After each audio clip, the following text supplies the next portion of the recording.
Welcome back to Success with Steven. My name is Steven Smith. On this channel, we discuss all things financial literacy. Today, we're going to answer a question that's on the minds of most AMEX customers. What is the best American Express credit card in 2026? That question sounds simple, but the moment you try to sit down and answer it, you realize it's anything but. American Express does not build one-size-fits-all credit cards.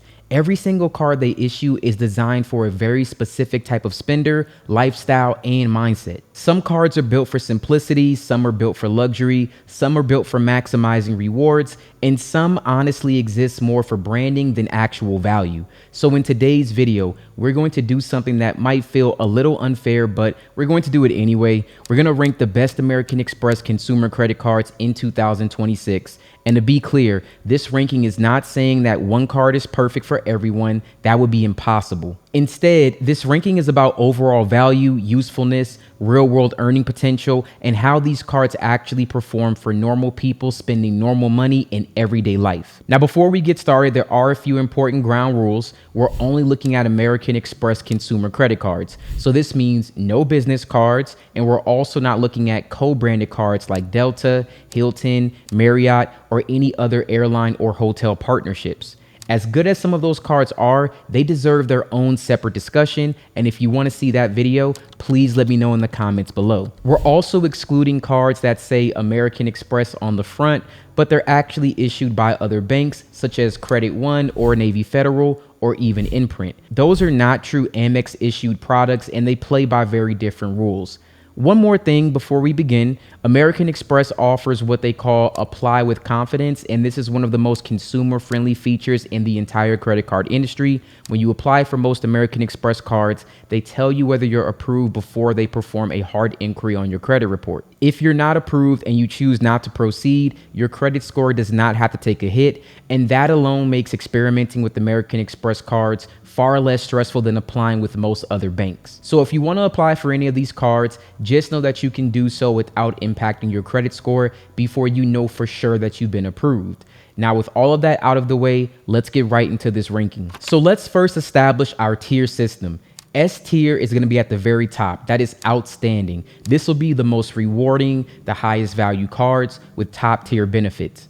A tier is excellent. These are great cards that offer substantial value and perks.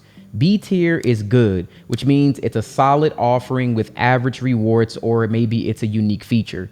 C tier is mediocre. It's usable, but with limited benefits or better alternatives. And F tier is poor. That means it has low value and it is not recommended. Now let's dive into each card. We're going to review its key features and assign it a tier based off of that, and that will give it its rating. So number one, the best overall American Express credit card for most people is the Blue Cash Everyday card. Now that might surprise some people, especially those who assume it would be like the platinum or the gold.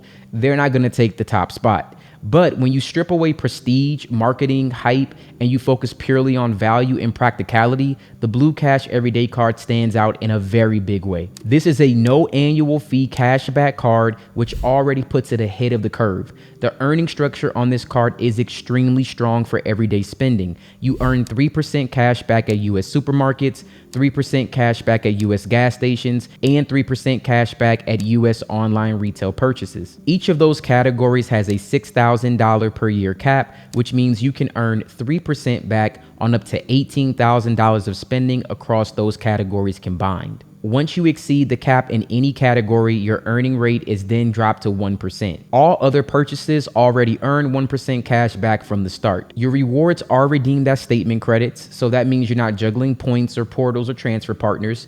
And new card holders are commonly seeing welcome bonus offers of around $200 after spending a certain amount within the first 6 months. Now, these offers change regularly, but they're consistently solid for a no annual fee card. What really makes the Blue Cash Everyday card special is how well it fits into real life. Grocery stores, gas stations, online shopping, these are categories that nearly everyone spends money in. The online retail category in particular is one that very few cards handle very well, and American Express really did nail it here. Now, if someone told me they wanted one single credit card and they did not want to pay an annual fee and they wanted to earn strong rewards without thinking too hard about it, then this is the card I would point them to first. Not just within American Express, but honestly, across the entire credit card market. And that is why this card will earn that S tier spot on our list today. Before we move on to the next card, it's important to understand how American Express structures their rewards. American Express operates on two completely different reward systems. The first is pure cash back. The second is the membership rewards point system. Cash back on cards like the Blue Cash Everyday and the Blue Cash Preferred are straightforward. You earn a percentage of your spending back and redeem it as a statement credit. There is no strategy required. Now, membership reward cards, on the other hand, earn points instead of cash. And these points can be redeemed for many things, including statement credits, gift cards, and travel. However, if you redeem membership reward points for cash back, you generally get poor value. And this is one of the biggest mistakes that people make. The real power of membership rewards comes from travel. You can use points through the American Express travel portal, or you can transfer points to airline and hotel partners. Now, when done correctly, this can result in outsized value, sometimes 2 or 3 or even more cents per point. However, the value is not automatic. It requires flexibility, planning, and a willingness to learn how transfer partners work. If you do not enjoy that process, you are often better off sticking with a normal cashback card. Now, with that in mind, let's move into the membership reward cards. The second card on our list is going to be the American Express Gold Card. For many people, this is the best introduction to the membership reward ecosystem. It's powerful, flexible, and reward spending categories that people actually use. The Gold Card has a $325 annual fee, which means you need to be intentional about how you actually use it. In return, you earn 4 points per dollar at restaurants, 4 points per dollar at US supermarkets, up to $25,000 per year. You also earn 3 points per dollar on flights booked directly with airlines or through the American Express travel portal. Everything else will earn 1 point per dollar. Welcome offers on the Gold Card often land around 60,000 points after meeting a spending requirement in the first 6 months, though offers can be higher depending on timing. Where the Gold Card becomes interesting is with its credits. You can earn up to $120 per year in dining credits, issued as a $10 per month credit that goes to the card. And when you use this at select merchants like Grubhub, Shake Shack, Cheesecake Factory, and others, this credit can be useful, but it is a use it or lose it type of credit, so consistency really does matter here. There's also an Uber credit worth up to $120 per year. Again, this is issued monthly, and if you already use Uber or Uber Eats, those credits can significantly offset the annual fee. There's also things like Dunkin' Donut credits worth up to $84, and you can earn $7 in monthly statement credits, as well as the $100 Resi credit and the hotel collection. Now, if you maximize all these credits, you are effectively reducing the annual fee to $0 before even factoring in value of points that you earned. So for people who eat out often, buy groceries regularly, and want to dip their toes into travel rewards without committing to a luxury card, the Gold Card is an excellent choice. And for this reason, I'm going to put the Gold Card in our B tier. Coming in at number 3 is the Blue Cash Preferred Card. This is a cashback card with a $95 annual fee after the first year. In return, it offers some of the highest cashback rates available on everyday spending.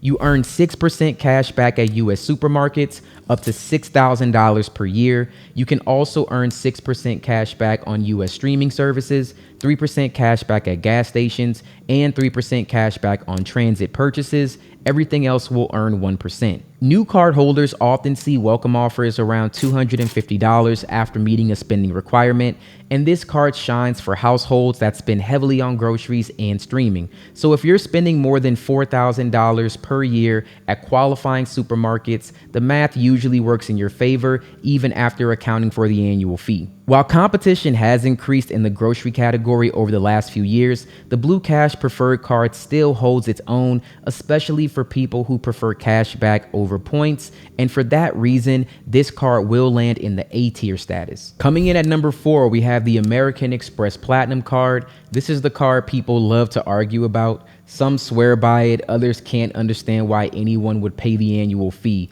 And as of 2026, the Platinum Card carries a $895 annual fee. Now, the earning structure is heavily skewed toward travel. You earn 5 points per dollar on flights booked directly with airlines or through American Express Travel, and 5 points per dollar on prepaid hotels booked through the portal. Everything else earns 1 point per dollar. Now, the welcome offer is usually substantial, often 80,000 points or even more than that. But the real value of the Platinum Card is not in everyday spending, it's in perks and credits. Now, the card does offer access to Global Lounge Collection, including Centurion Lounges, Priority Pass Lounges, and a whole lot more. It also includes airline incidental credits, hotel credits, TSA PreCheck or Global Entry credits, Clear credits, digital entertainment credits, Uber credits, and a growing list of lifestyle benefits. American Express advertises over $1,400 in potential value. Now, the problem is that the value only matters if you actually use the benefits, and many of the credits are broken into monthly amounts, which requires active management. So look, if you're a frequent flyer who loves travel lounges and premium experiences, the Platinum Card can make sense, but for everyone else, it often feels like a very expensive coupon book, and for that reason alone, this card will land in the F tier, unfortunately. Number 5 is the American Express Green Card, and this card has a $150 annual fee. It earns 3 points per dollar on travel, transit, and dining, and it offers a $209 credit for a Clear Plus.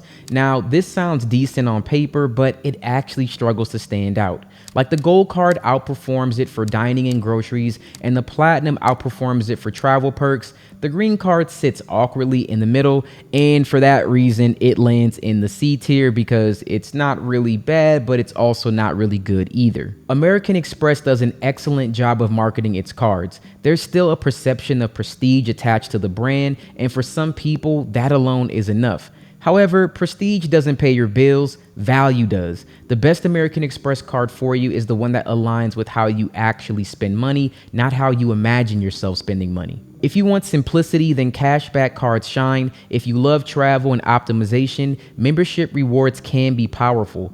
Always look beyond the marketing though. You want to read the fine print, you want to do the math, and you want to choose the card that works for your lifestyle. If you already use American Express cards, I would love to hear your thoughts. And if you're just getting started, hopefully this breakdown does help you make a smarter decision in 2026 and beyond that. Thank you so much for watching this video. If this helped you understand the American Express lineup or saved you from applying for the wrong card, do me a favor, tap the like button. It really helps the channel more and it makes people realize that this information is good. And if you're new here and want more honest breakdowns on credit cards or personal finance, I have new videos coming 4 times a week and you don't want to miss what I have planned for 2026. If you guys would like to see a larger breakdown of the other cards, like the partner cards, I would love to do a video for those, or maybe you want to see a video for just the American Express business credit cards. I've done several videos on that, and I do think that there's a lot of things with business credit cards where I would say it is very difficult to tell someone what the benefits are because it kind of depends on your business,